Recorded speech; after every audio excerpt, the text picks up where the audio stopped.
देश सलामी उस तिरंगे को जिससे तेरी शान है, सर हमेशा ऊंचा रखना जब तक दिल में जान है। दोस्तों, हमारे YouTube चैनल जी ब्रिलियंट एकेडमी में हमारे सभी दर्शकों को, हमारे छात्र छात्राओं को, हमारे अध्यापकों को, हमारे शिक्षकों को हार्दिक बधाई और अभिनंदन करता हूं, वंदन करता हूं। दोस्तों, मैं उन वीर पुरुषों को, उन वीर वीरांगनाओं को हार्दिक बधाई और कोटि कोटि प्रणाम करता हूं, कोटि कोटि नमन करता हूं, जिसने हमको आज आज़ादी की छाँव में हम जी रहे हैं, आज़ादी के लफ्ज़ों में हम चल पा रहे हैं। दोस्तों, हम उन माँ को भी प्रणाम करते हैं जिसने ऐसे लाल को जन्म किया है, ऐसे बेटे को जन्म किया है। उनको मैं तहे दिल से प्रणाम करता हूँ। वर्तमान में उन सैनिकों को भी मैं प्रणाम करता हूँ जिन्होंने दिन रात एक करके हमारे देश की रक्षा करते हैं और हम चैन से दिन रात सोते रहते हैं। दोस्तों,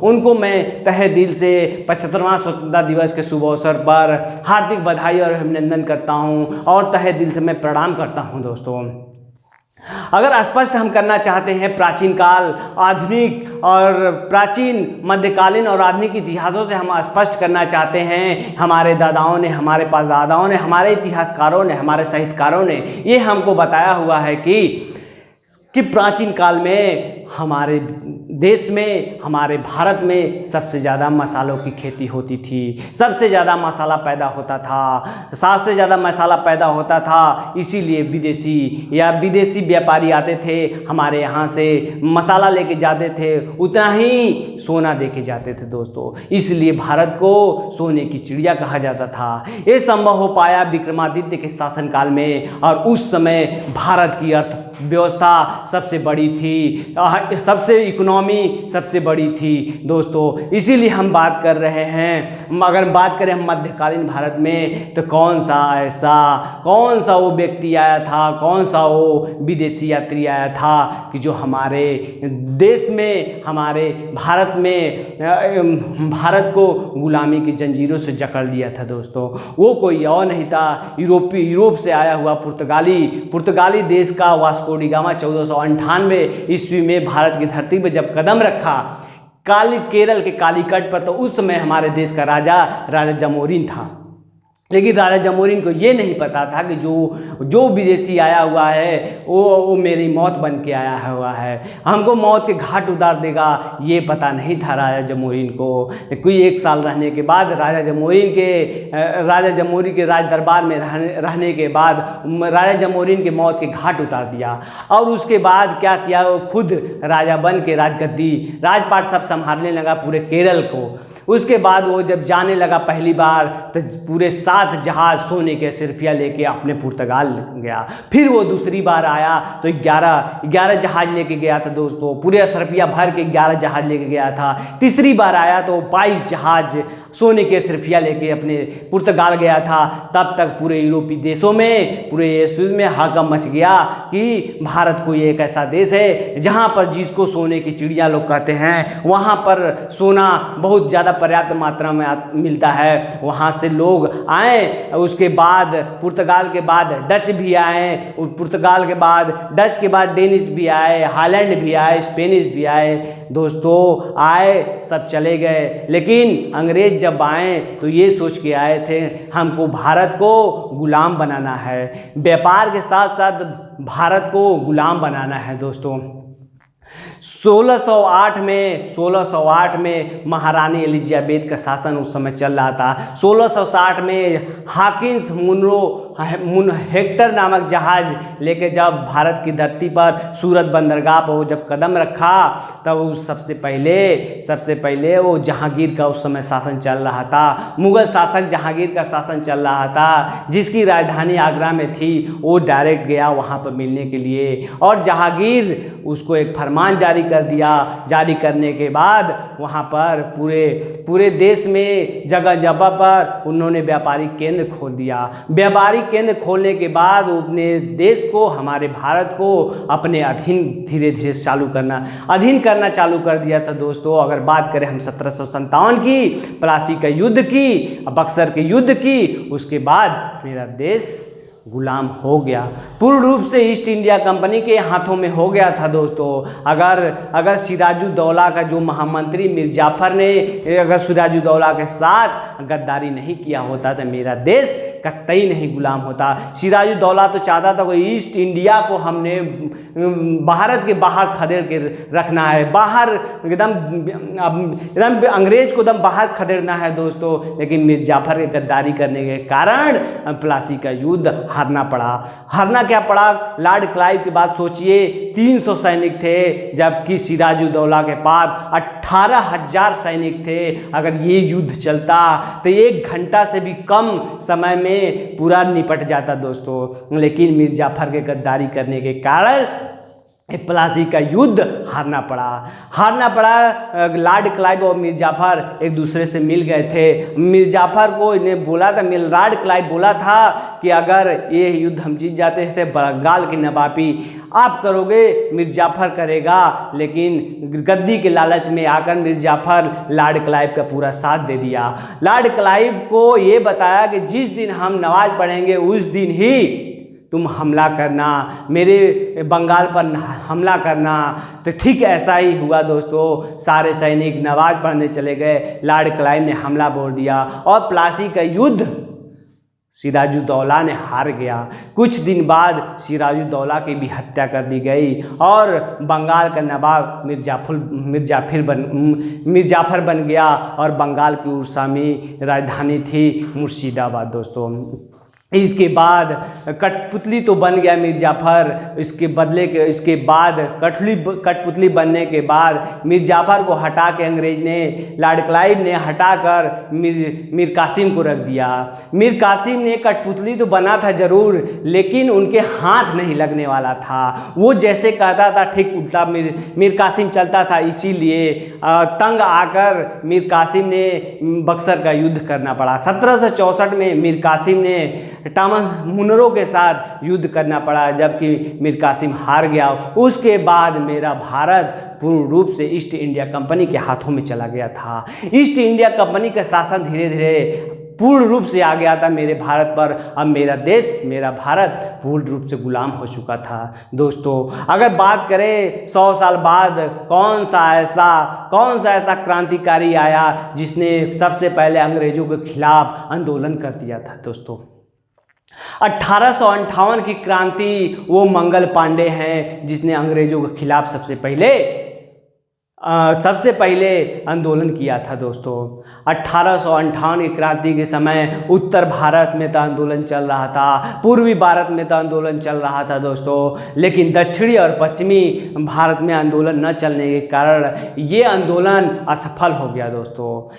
असफल होने के बाद मंगल पांडे को फांसी दे दी गई। फांसी देने के बाद बस मंगल पांडे ने एक ही शब्द बोला था, एक ही नारा दिया था, मारो फिरंगियों को, मार के फिरंगियों को खदेड़ डालो। खदेड़ने के बाद फिर इसके बाद 1919 में जलियांवाला बाग हत्याकांड हुआ। जलियांवाला बाग हत्याकांड होने के बाद फिर चौरी चौरा कांड हो गया। हमारे देश के लोग इसको सहन न कर सके। जलियांवाला बाग कांड को सहन न करने के बाद कुछ सैनिकों ने, कुछ क्रांतिकारियों ने चौरी चौरा थाने में आग लगा दिया, जिसमें कुछ अंग्रेज सिपाहियों ने जल के मर गए थे दोस्तों। इसके बाद गांधी जी ने असहयोग आंदोलन अपने वापस ले लिया था दोस्तों। अगर हम बात करें भगत सिंह की थी, भगत सिंह एक ऐसा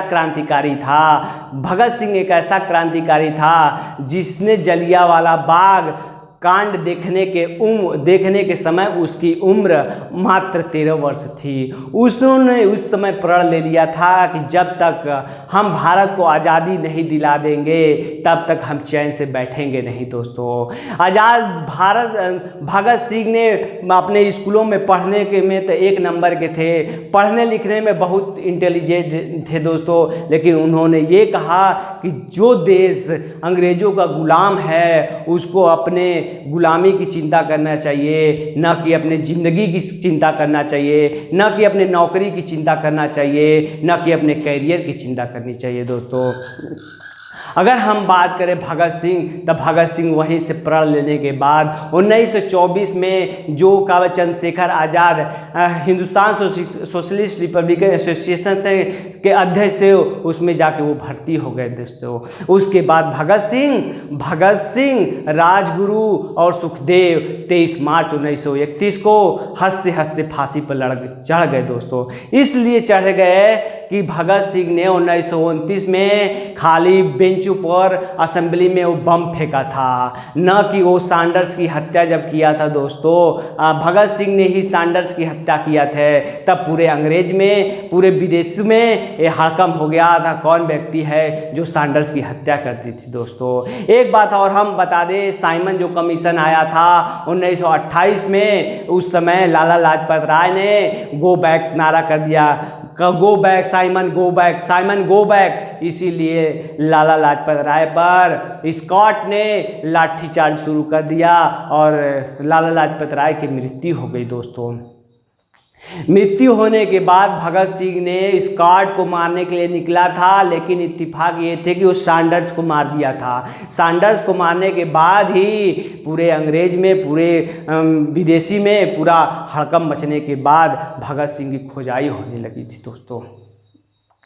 उसके बाद 23 मार्च 1931 को राजगुरु सुखदेव, भगत सिंह, राजगुरु और सुखदेव को फांसी दे दी गई। उन्होंने हंसते हंसते फांसी पर झूल गए और लास्ट में जाते जाते बस इनकलाब जिंदाबाद का नारा दिया था दोस्तों, इनकलाब जिंदाबाद का नारा दिया था। उसके बाद लास्ट में 1942 के बाद गांधी जी ने ग्वालियर टैंक से भारत छोड़ो आंदोलन का नारा दिया था, भारत छोड़ो आंदोलन, और एक नारा दिया था डू और डाई, मरो चाहे करो।